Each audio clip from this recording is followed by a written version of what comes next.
بسم الله الرحمن الرحیم. خوږو شاګردانو سلامونه، نیکی هیلې او احترامات.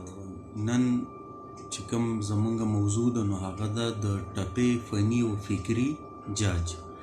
دا کورس دی د بی اس پښتو دویم سمیسټر پښتو څانګه ملکند پوهنتون. نن به موږ د ټپې په فني او فکري جاج باندې خبره اتره کوو چې ټپه د فن په لحاظ باندې څنګه ده او د فکر په لحاظ څومره موضوعات، څومره مضامین، څومره خبرې ټپې په خپل لمنه کې رانغښتي دي. د ټپې فني جاج لومبنی راځو د ټپې فني جاج په لور باندې.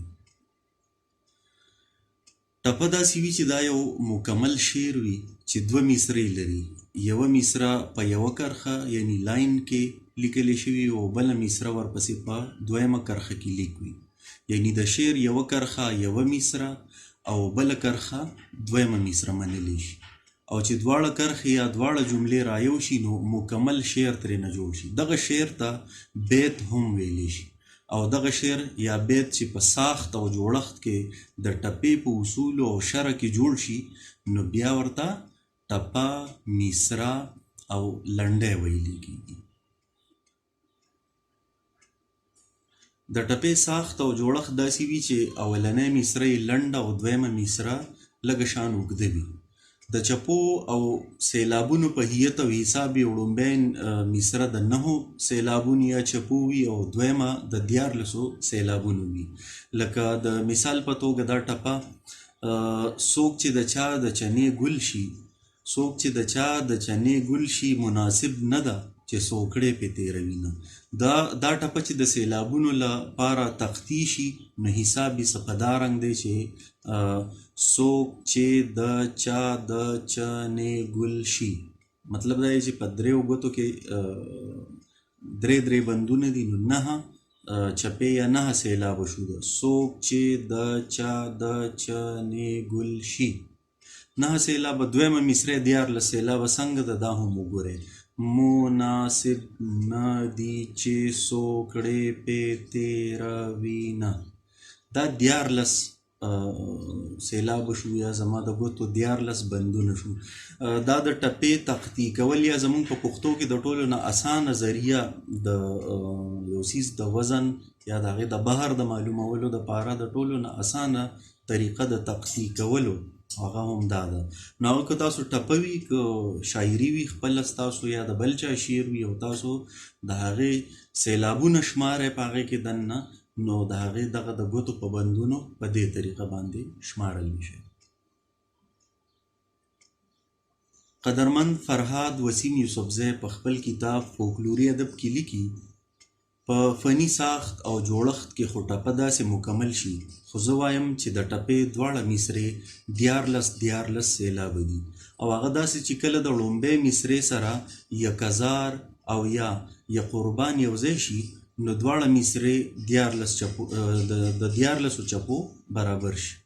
لکه یا قربان څوک چې د چا د چنې ګل شي. هم دغه ټپه هم په دغه ټپه کې مثال وګوره چې یا قربان د 4 چپو یا د 4 سیلابونو دی. یا قربان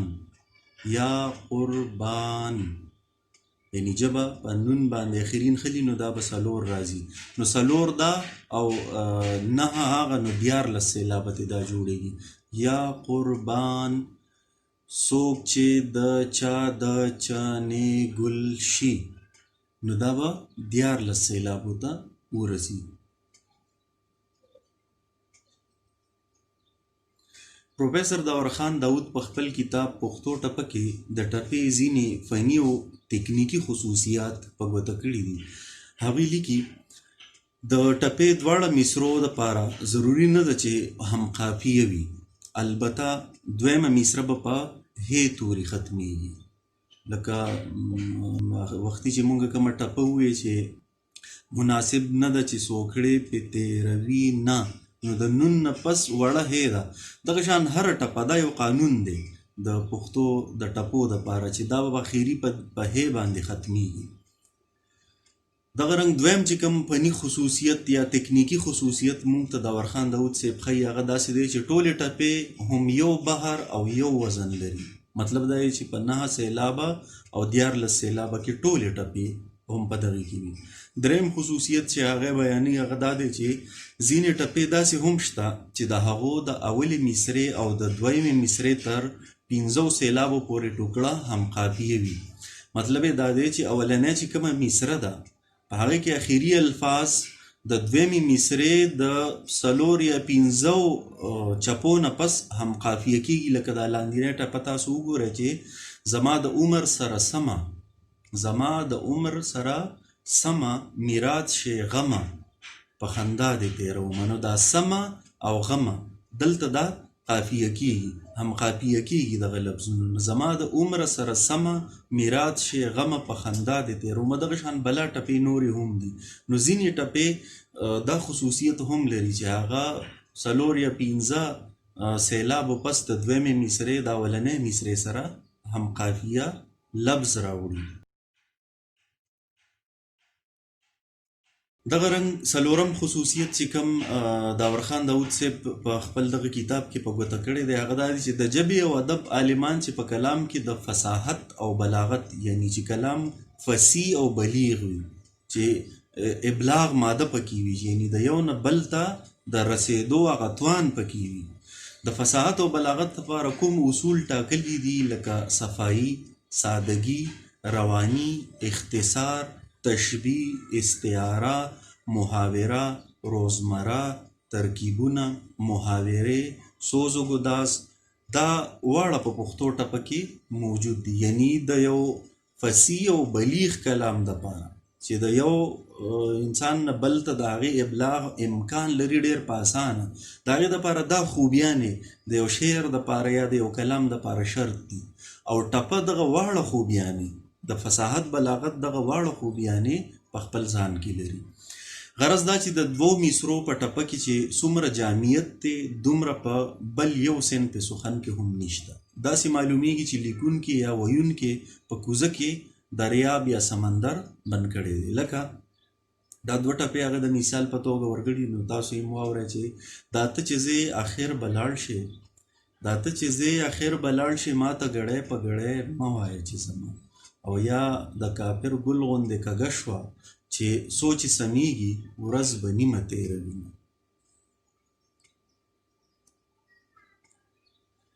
د ساخت او جوړښت په بڼه محترم فرهاد وسیم یوسفزی د ټپې 2 قسمونه یا ډولونه بیان کړي دي.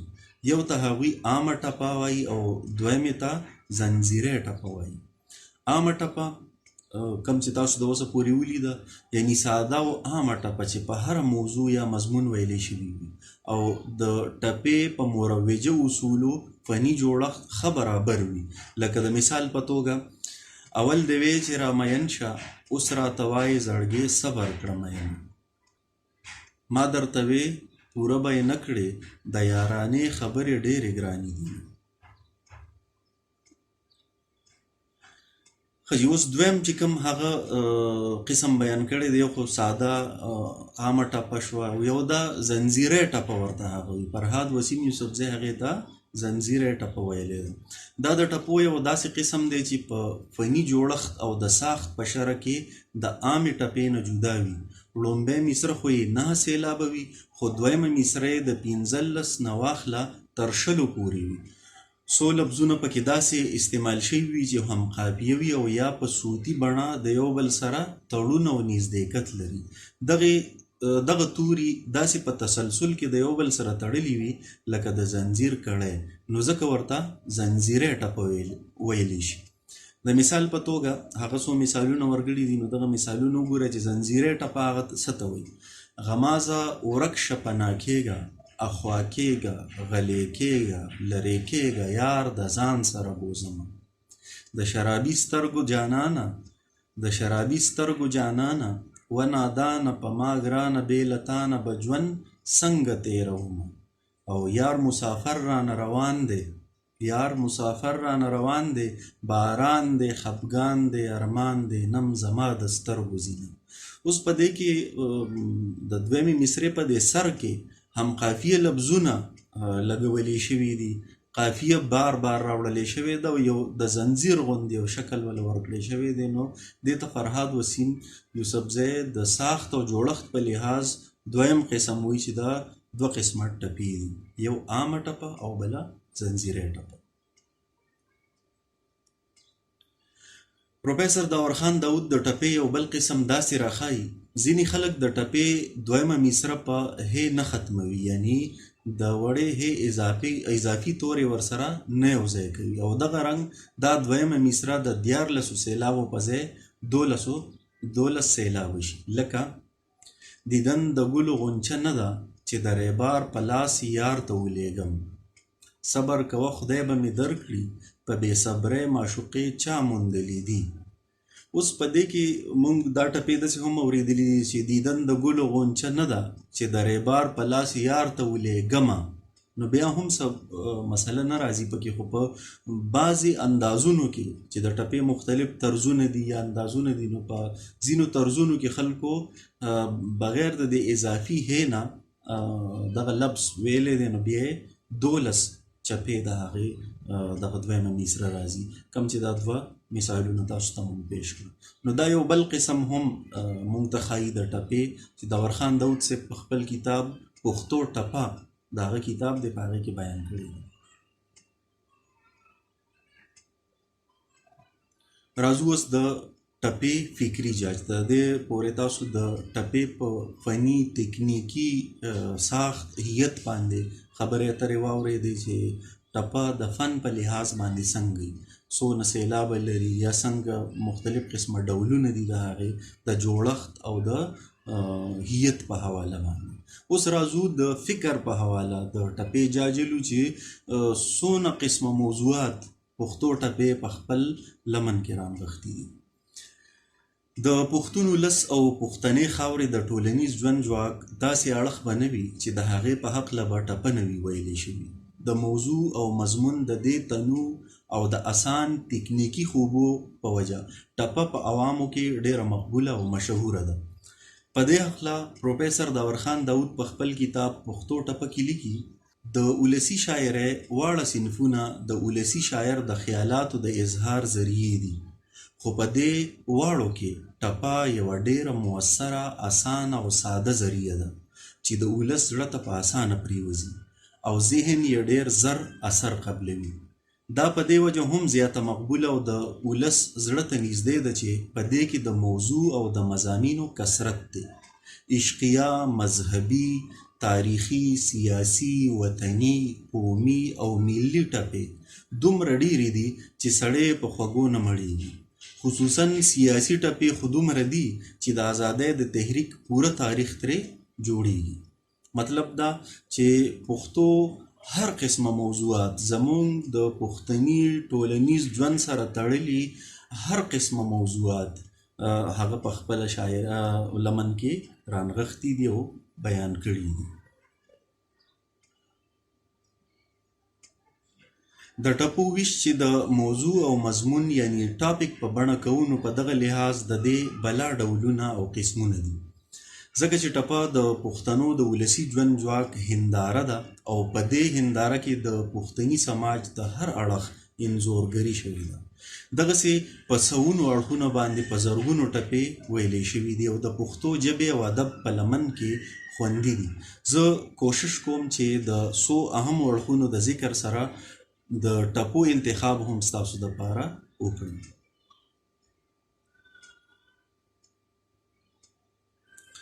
ولسي ژوند او ټپه، یعنی زمونږ په ولسي ژوند کې ټپه کم اړخونه بیانوي. نو په هغې کې لومبنۍ حجرې ته نظر کوو. حجره د ټول کلي د سره د نیمو شپو منګې زما لالې وهینه. د پښتنو په ولسي ژوند کې د ټپې د اهمیت نه انکار ممکن نه دی. لکه څنګه چې د پورته ټپې نه واضحه ده، حجره د ټول کلي شریکه آبادي وي. د پښتني تهذیب ژوند د ملا تیر ګڼلی کېږي. په دې هکله داورخان داود صاحب لیکي حجره د پښتنو شریک میراث دی. دا د پښتنو د اجتماعي مجلس د روغې جوړې د راشه درشه د خبرو اترو د غم خادی د سلا مشورې او ناستې پاستې ځای دی چې د دوی د مزاج او طبیعت عین مطابق دی او څوک چې د دوی د مزاج او طبیعت نه واقف وي هغه به دا په کلکه مني چې پښتون او حجره دوه نه بېلېدونکي څیزونه دي. پښتونولي، پښتو او پښتون د حجرې ستنې دي، چوکاټ دی او دروازه ده، او هم په دې ګوډ پیر کې پښتونولي وده کړې ده، پښتو سر ته رسېدلې ده او پښتون خړپوسې کړي دي. د حجرې ذکر په دغو ټپو کې وګورئ. که د مرغۍ وزر زما وې، که د مرغۍ وزر زما وې، زه به چاپېره د حجرې نه تاوېدم. چې می جانان په حجره ورشي، زلمی را پاسي ورته سر په سلام شینه. د حجرې ګوټ ورپسې ګورئ، زما لالې به پشلېدلي ګټکې وینه. د حجرې ګوټ در باندې پرېوځه، چې د چیلم شپېلی دې خوله کې پاتې شینه. ستا د حجرې دورشل کږشه، زما د زړه ستنې کږې درپسې دینه. بیا به حجرې ته خلقه نظم، د سترګو غشو د بلو ویشتلی یم.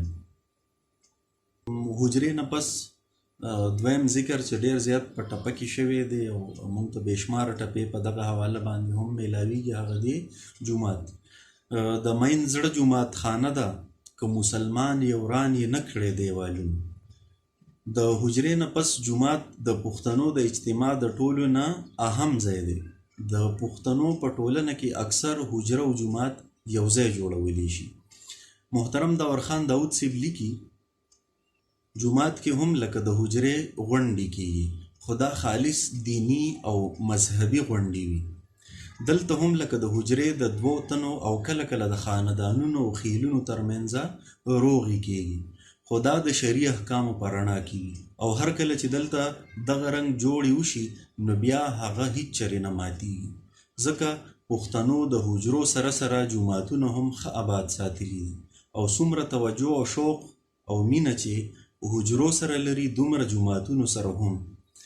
څه وخت چې یو ماشوم 5-6 کالو ته ورسي نو په جومات ور داخل شي، جومات سره د هغه دا رشته د ژوند تر آخري سلګۍ پورې وي. په ټپو کې د پښتنو د ولسي ژوند دا اهم اړخ هم تر نظره ساتلی دی، او لکه د حجرې د جومات اهمیت او ضرورت ته هم یې په رنګ رنګ طریقو اشارې کړي دي. لکه د مثال په توګه دا څو ټپې واورئ چې سود او غیبت کې ګناه شته دی، ما ته ملا په منبر پاس ویلی دینه. ذکر او فکر د زړه یو کا، چې د دنیا آخرت دواړه نصیب شینه. ته د جومات په ګوټ کې مړ شې چې در نه پاتې شي ساړه تاوده ټوکونه. په مولوي مې سلام وایه، زما جانان ته کتاب خلاص کړه چې راځي نه. طالب خاورې به مولا شي، په کتاب پروت یادوي شینکي خالونه. یو بل زمونږ د ولسي ژوند سره تړلی او بل ډېر اهم ځای هغه ګودر دی. د ګودر هر بوټی دارو دی، د ګودر هر بوټی دارو دی، پرې لګېدلي دي د جونو پلونه. د پښتنو په ولسي ژوند کې د اوبو د غاړې یعنې ګودر اهمیت هم ډېر زیات دی. اوس دغه ګودرونه او د ګودر نه د جونو منګي په سر قطار قطار اوبه راوړل ختم شوي دي، ولې چې اوس کور په کور د اوبو نلکې او کویان کنستې شوي دي. ولې دغه د پیغلو جونو د ناستې ولاړې او ګپونو ځای اوس هم د پښتو شعر و ادب ژوندی ساتلی دی. د پښتني ولسي ژوند د دغه یادګار په هکله ښاغلی فرهاد وسیم یوسفزی لیکي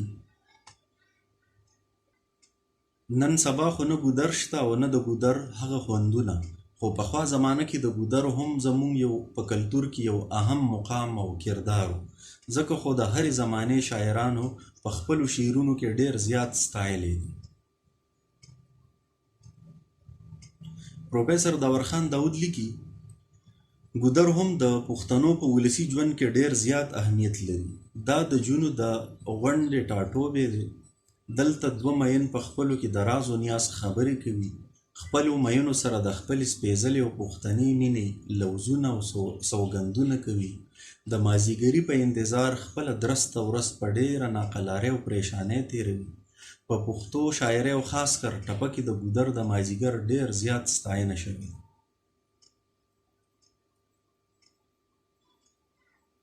د پورته خبرو د پخلي دپاره راځئ چې د ګودر د ذکر په حواله یو څو ټکي وګورو. که د زما دیدن یادیږي د ګودر غاړه اجاره واخله مینه، د جلاله ګودر وران شي په جینکو د سالنډې ولګونه. خدای دې د مور عمر دراز کا هر مازیګر چې د ګودر ته رالیږي. اوبه د کوز ګودر خوږې دي جانان ستا دپاره بر ګودر ته ځم، او ګودر په سر مې قبر جوړ کړی، ګودر په سر مې قبر جوړ کړی چې مات منګي پیغلې زما په قبر کې. یو بل اړخ د پښتنو معاشي ژوند او ټپه. د پښتنو د معاشي ژوند که هغه د مسافرۍ په شکل کې دی، که د کرکیلې سره د وابستګۍ په صورت کې، او که د مختلفو کسبونو خپلولو په حواله دی، ټپې دغه واړه رنګونه په خپل لمن کې راځای کړي. په معاش پسې پښتانه تر نن ورځې په مختلفو هیوادونو د مسافرۍ ژوند تیروي. دغه وجه ده چې پښتو ټپې د مسافرۍ موضوع هم په خوند بیان کړې ده، او اوس هم اکثر د شاعرۍ ښکاره موضوع ده. دغه څو ټپې وګورئ چې امانتي مې ګور کې کېږدی، زما جانان په هندوستان دی رابشي، او مسافري دې ډېره وکړه بس که راځه روزي به خدای را رسوینه، او په سفر زه مخه پکېږه، زه پښتنه به ستا په پت کې ناسته یم، او هندوستاني شه روپۍ راوړه په کورنو روپو مې مور نه درکوي.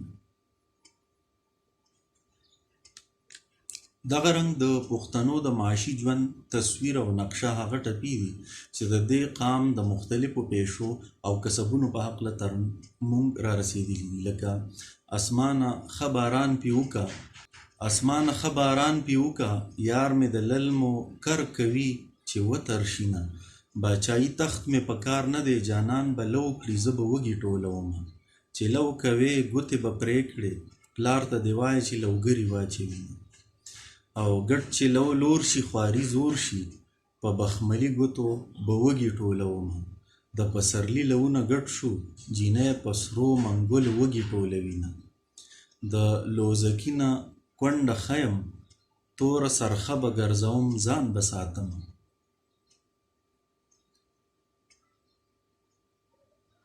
خجی د موضوع په حواله باندې یو بل ډیره اهمه موضوع چې په ټپه کې ډیره زیاته بیان شوې ده هغه د پند او نصیحت آموز ټپې ډیرې زیاتې دي. یو څو ټپې دي دلته زه ستاسو دپاره پیش کوم. په دنیا مه نازیږئ خلکه، دنیا فاني ده نیمه خوا ترې خلک ځینه، او علمه یو تر بل زارېږئ عمر د جمعې مازیګر دی تیر بشینه، د دنیا 2 ورځې ژوندون دی پرون راغلی نن دلې سبا وزونه، په دنیا دا نصیحت بس دی په خپلو لاسو چې څوک ګور ته کوزوینه. نو دا څو ټپې څو مثالونه چې د فند او نصیحت په حواله باندې هم ټپې خپل ډیر مؤثر رول لوبولی دی. تاریخ او ټپه. د پښتو یو شمېر ټپې داسې هم دي چې څه تاریخي خبرې یا واقعې ته پکې اشاره شوي وي. د دغو ټپو نه څو د مختصر وضاحت سره پیش کوم. سپوږمۍ کړنګ وهه راخیجه، یار مې د ګلو لو کوي ګوتې ریږینه. د دې ټپې تاریخي شالید خو ډېر اوږد دی، البته دومره ده چې د پښتو استادان دا د پښتو وړومبی ټپه ګڼي او د زرتشت باچا د دور الهام او دلیل ترې اخلي. یعنې دا د زرتشت باچا د وختو ټپه ده او دا د پښتو وړومبنۍ ټپه هم ده. یو مستشرق چې دی هغه د خپل کتاب نوم هم دا ایښودی دی چې سپوږمۍ کړنګ وهه راخیجه، او دا د هغه ریسرچ دی چې دا د پښتو وړومبنۍ ټپه ده.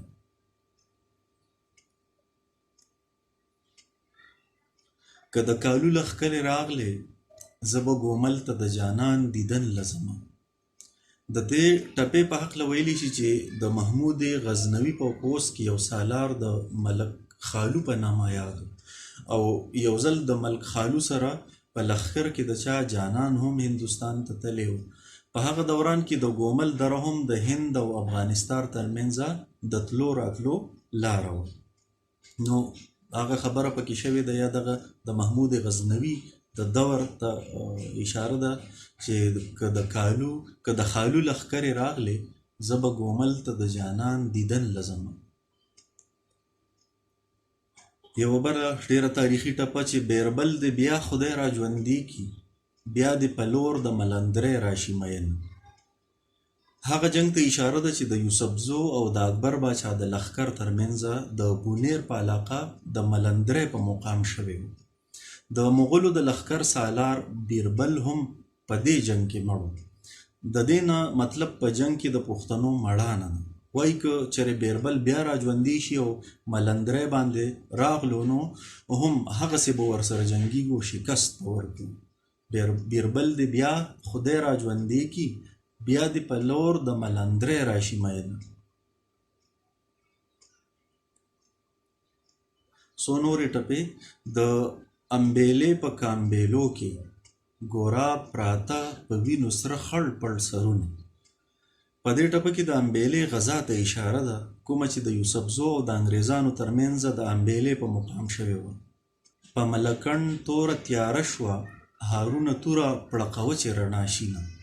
په دې ټپه کې هم د ملکڼ غزا ته اشاره ده په کومه کې چې هارون نومي ځوان ډېره مړانه ښودلې وه. چرته چترال چرته انګریز بېننګي زور شو انګریزان چترال ته ځینه.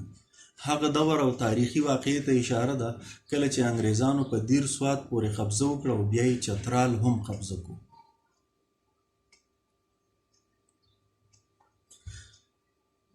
مشهوره ټپه که په میوند کې شهید نشوې ګران لالیه بېننګۍ له دې ساتینه. دا د ملالۍ ابۍ هغه مشهوره ټپه ده چې د جنگ نقشه یې بدله کړې وه. د میوند په مقام چې د سردار ایوب خان او د انګریزانو ترمنځ جګړه وه نو پښتانه بیلات ته نږدې وو.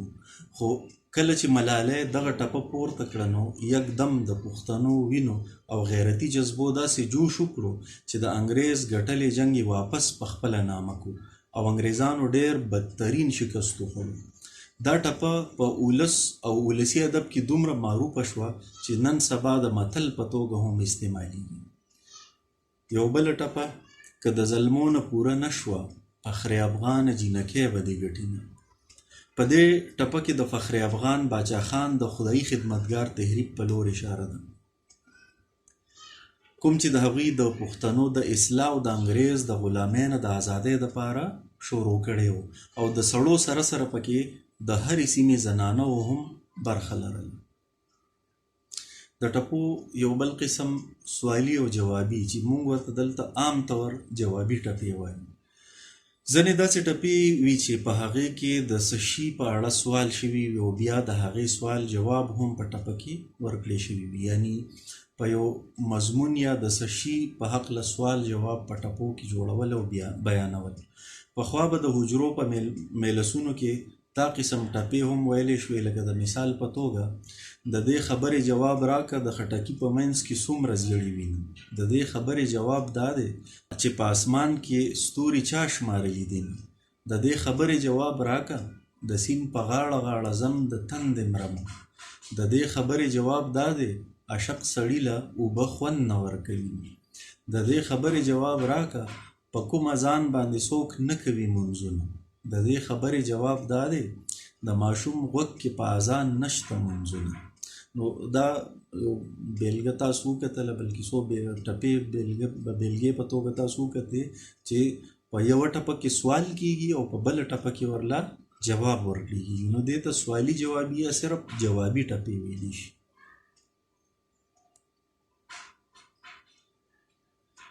د موضوع په حواله یو بله ډېره اهمه موضوع چې په ټپه کې ډېره زیاته بیانه شوې ده اختر او روژه. اوس هم چې روژه راورسي یا د اختر موقع راشي نو تاسو به په فیسبوک وغیره باندې د اختر یا روژې متعلق څه ټپې اورېدلي وي یا کتلي وي لوستې به مو وي.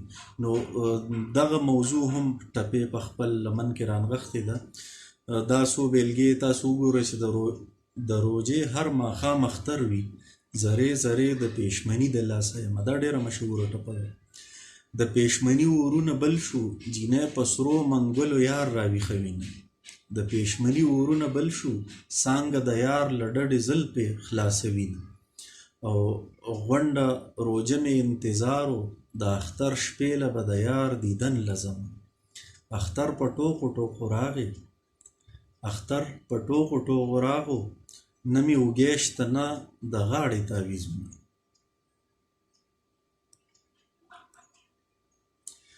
یو بل موضوع یا داسې به ووایو چې د موضوع په لحاظ د ټپې یو قسم هغه متل او ټپه. ځینې ټپې داسې دي چې هغه بطور متل هم استعمالیږي. په ولسي ادب کې متل او ټپه دواړه ډېر اهمیت او ارزښت لري. د دواړو یو بل سره نزدېکت او تړون هم ډېر زیات ژور او پوخ دی. ځینې متلونه په ټپو کې ستایلی شوي دي او ځینې ټپې د متل په توګه مشهورې دي. چېرته چې هم یوه ټپه د ولس په خوله عام او زیاته مشهوره شوې ده نو هغې د متل مقام حاصل کړی دی. لکه ایمان دې ښه راته معلوم دی، په رواجي بریتو دې مه وهه لاسونه، او ستا د ښایست ګلونه ډېر دي، جولی مې تنګه زه به کم کم ټولومه. ملنګه دوه ګټې دې وکړې، یو دې خیر ټول کو بل دې وکړل دیدنونه. دا ډېرې خولې ډېرې خبرې کولاله نه یم چې برغولي جوړومه. د یو زړګي نه بل ته لار وي چې زما خوښ یې ستا به ولې بدي شمه. د لیونی حاجت پوره شو په لاره ځي په کاڼو ولې زیارتونه، او څانګه به نن سبا کې ګل شي ما یې په سر کې سرې غوټۍ لیدلې دینه. دا ټپې داسې دي د دې نه علاوه نورې هم بلا دي چې هغه خلک اکثر په خپلو خبرو کې د متل په توګه باندې په کار راولي. په اخري کې چې کوم موضوع ده چې کوم په ټوله ټپه باندې خوره ده هغه ده رومان او روماني ټپې. یو څو روماني ټپې د مثال په توګه عشقیه ټپې چې څه ته ویل کېږي نه، عاشقي نیمه بادشاهي ده چې معشوقه یې په طرف ولاړه وینه. که سړی ډېر په زړه محکم وي چې د اشنا د غېږې ځي جړا ورځینه، او په مرګ دې نه مري جانان خوږ دی په رنځ دې پرېوځي چې پوښتنې لی ورځم. او دیدن مې کور ته ورله یوړو په قدردان جانان مې ځان بې قدره کړو نه. دیدن د سر په بدله دی چې سر ساتې خاورې به وکړي دیدنونه. نو دا څو ټپې دا په زرګونو دي، بلکې هره موضوع چې ده هغې کې چې ټپه ویلې شوې ده نو رومان ورسره خامخا ورګډ شوی دی. او دا د ټپې یو بیل ځانګړی خصوصیت هم دی چې داورخان داود صاحب ورته اشاره کړې ده.